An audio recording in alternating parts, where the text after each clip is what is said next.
তুমি কি জানো আজ যে শহরে আমরা বাস করি তার ইতিহাস হয়তো 200 বা 500 বছর পুরনো, কিন্তু পৃথিবীতে এমন একটি শহর আছে যেখানে মানুষ বসবাস করছে প্রায় 10,000 বছর ধরে। হ্যাঁ, ঠিকই শুনছ। আজ আমরা জানব পৃথিবীর প্রাচীনতম শহর কোনটি।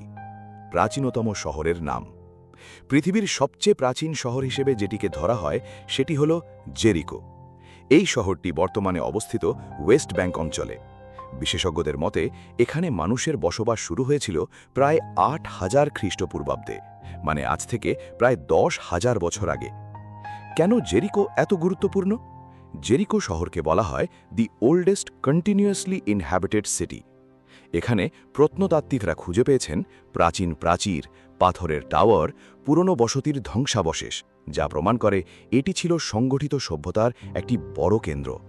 ভাবত, যখন পৃথিবীর অনেক জায়গায় মানুষ ছিল শিকারী সংগ্রাহক, তখন জেরিকোতে মানুষ ঘর বানিয়ে স্থায়ীভাবে বসবাস করছিল।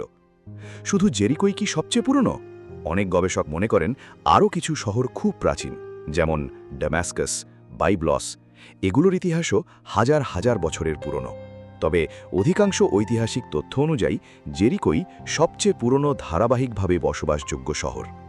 প্রাচীন শহর থেকে আধুনিক সভ্যতা। আজকের আধুনিক শহরগুলোর ভিত্তি তৈরি হয়েছিল এই প্রাচীন শহরগুলোর মাধ্যমে। চাষবাদ, জলের ব্যবস্থা, প্রাচীর নির্মাণ, সামাজিক কাঠামো, সব কিছুর সূচনা হয়েছিল এমন শহর থেকেই। আর সেই ইতিহাসের জীবন্ত সাক্ষী হল জেরিকো। তাহলে বন্ধুরা, পৃথিবীর প্রাচীনতম শহর হিসেবে সবচেয়ে বেশি স্বীকৃত নাম হল জেরিকো। 10,000 বছরের ইতিহাস বয়ে চলা এই শহর আজও টিকে আছে। ভাবতে পারো, যে শহরে হাজার হাজার বছর আগে মানুষ হাঁটত, সেই শহরে আজও মানুষ বসবাস করছে। ভিডিওটি ভালো লাগলে লাইক দাও এবং ইতিহাস সম্পর্কে আরও অজানা তথ্য জানতে চ্যানেলটি সাবস্ক্রাইব করো। পরের ভিডিওতে আমরা জানব পৃথিবীর সবচেয়ে প্রাচীন সভ্যতা কোনটি।